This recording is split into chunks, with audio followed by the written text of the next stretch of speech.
ಅಡುಗೆ ಮಾಡ್ತಾರೆ.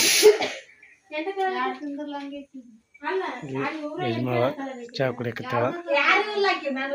ಕ್ರಾಶಿನ ಸಲುವಾಗಿ ಬಂದು ಹೊಲ್ದಾಗ ಟೆಂಟ್ ಹಾಕಿವಿ. ಇದ ನಮ್ಮ ಶೆಡ್ ನೋಡ್ರಿ, ಹಿಂಗೈತಿ ನೋಡ್ರಿ. ಎತ್ತು ಕಟ್ಟಕ್ ಮಾಡಿವಿ. ಇಲ್ಲೆಲ್ಲ ರೆಡಿ ಮಾಡೋದು. ಹೊರಗೇನೈತಿ ಅಂತ ನೋಡೋಣ ಬರ್ರಿ ಹೋಗಿ. ಈಗ ಇಲ್ಲಿ ನೀರು ಕಾಯಕಟ್ಟಾರ. ಇಲ್ಲಿ ಇದು ಶೆಡ್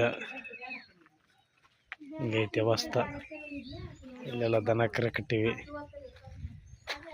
ಇದು ಹತ್ತಿ ಕ್ರಾಸ್. ಇದನ್ನ ಕ್ರಾಸ್ ಮಾಡೋದ್ರ ಸಲುವಾಗಿ ಹೊಲ್ದಾಗ ಟೆಂಟ್ ಹಾಕ್ಯಾರ. ಇಲ್ಲೆಲ್ಲ ಹುಡ್ರು ದಡ್ಡಿ ಕುಂದ್ರದ ವ್ಯವಸ್ಥೆ ಐತಿ. ಎಲ್ಲ ದನ ಕರ ಅದಾವು. ಈಗ ಅಲ್ಲಿ ಮಗ್ಗಿ ಸುಲಿಯಕ್ಕೆ ಹೋಗ್ಯಾರ. ಈಗ ಇದು ಒಟ್ಟು ಗುಡ್ಡ ದಂಡಿಗೆ ಇವೆಲ್ಲ ಗಾಡಿ ನಮ್ಮ ಸಾಮಾನ್ಯ ಇರ್ಕೊಂಬರಕ್ಕ ಇವೆಲ್ಲ ಕೋಳಿ ಪಾಳಿ ಸಾಕಂತೇಳಿ ಮಾಡಿ ನೋಡ್ರಿ, ಹಿಂಗೈತಿ. ಏನು ಮಾಡಿದ್ರೆ ಎಲ್ಲ ಬಡ್ರು ಬಾಳೆ ಊರಾಗ ಹೋಗಕ್ಕೆ ಬರಕ್ಕೆ. ಊರಾಗ ಡೆಂಗಿ ಜ್ವರ ಬಂದವ ಅಂತೇಳಿ ಹೊಲ್ದಾಗ ಬಂದು ಎಲ್ಲ ವಸ್ತಿ ಮಾಡಕತ್ತೀವಿ ರೀ.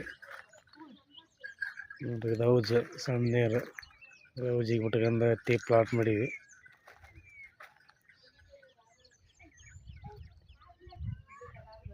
ನೋಡ್ರಿ, ಹಿಂಗೈತಿ ನೋಡ್ರಿ. ಇಷ್ಟ ಆದ್ರೆ ಲೈಕ್ ಮಾಡಿರಿ.